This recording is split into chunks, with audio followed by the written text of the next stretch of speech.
September na, nagsugod na ang Bare Months o ang pinakataas nga kasaulugan sa Pasko sa tibuok kalibutan.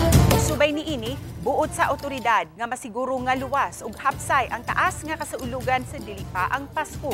Kini ang gitutukan ni Alan Domingo. Gisukod sa kapulisan ang katakos dili lang sa mga pulis kundi apil na mga security frontliners sa usa ka mall sa North Reclamation Area atol sa gipahigayong simulation exercise. Senaryo nila ang mga posibleng mahitabo sa tindahan nga gikinahanglang dali nga marespondihan sa mga personnel sa PNP, BFP ug uban pa. We will also be assessing the response, appropriate response that are to be given not only by the PNP but also by our local government unit support units like say for example our CDRMO. Sa pagsugod pa lang sa Bare Months, buot makasiguro ang PNP ug ang Cebu City LGU nga mapabilin ang kahapsa ug kalinaw sa dakbayan.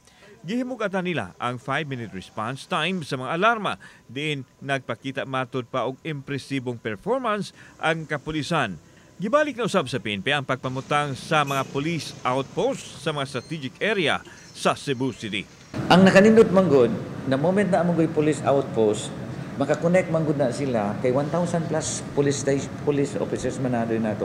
Makakonect din na sila asa ang post. Kung layo sila sa station, ang post mao'y makaduol. Kauban si Clifford Lumayag, ako si Alan Domingo. Balitang Bisdak.